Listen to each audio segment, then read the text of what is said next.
ఇప్పుడు 'Peddi' cinema premieres మీరు తెలంగాణ తప్ప ప్రపంచం అంతా రిలీజ్ చేసినప్పుడు సినిమా పైరసీకి గురయ్యే అవకాశాలు చాలా ఎక్కువుంటాయి.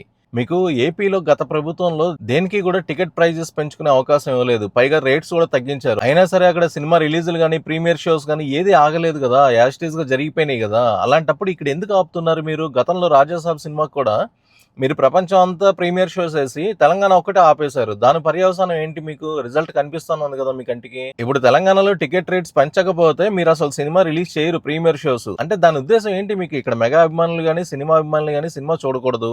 తెలంగాణ వాళ్ళు మొత్తం అలా ఆగిపోవాలి. నోరు తెరుచుకొని కూర్చోవాలి. ఆ సినిమా ఎలా ఉందా? ఎలా ఉందా? అని జెప్పి.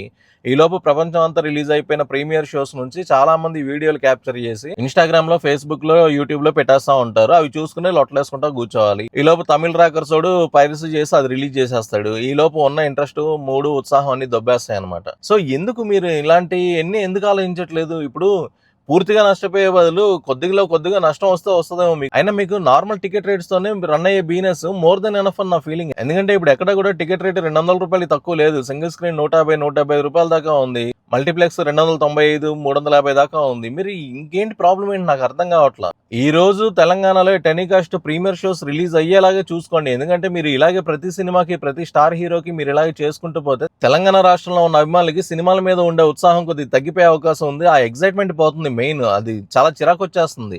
ఎందుకంటే ఇక్కడ సినిమా చూడాలంటే పక్క రాష్ట్రం వెళ్ళి చూడాల్సిన పరిస్థితి తీసుకొస్తున్నారు మీరు. ఆ రిలీజ్ రోజు ఉండే వైబ్ ని పోగొట్టేస్తున్నారు మీరు. దానివల్ల చాలా కాన్సిక్వెన్సెస్ వస్తాయి. దాన్ని ఫేస్ చేయడానికి కూడా రెడీగా ఉండండి మరి.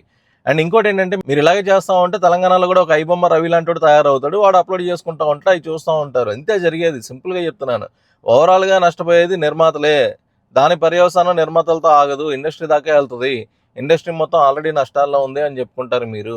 సినిమాలు కూడా చచ్చిపోతాయి. ఇదొకసారి మీరు రీకాల్ చేసుకుని చెక్ చేసుకుంటారని ఆశిస్తూ మీ ఒపీనియన్ ని కమెంట్ రూపంలో తెలియజేయండి. వీడియో నచ్చితే లైక్ చేయండి, షేర్ చేయండి, ఛానల్ సబ్స్క్రైబ్ చేసుకోండి. Thank you. జై హింద్.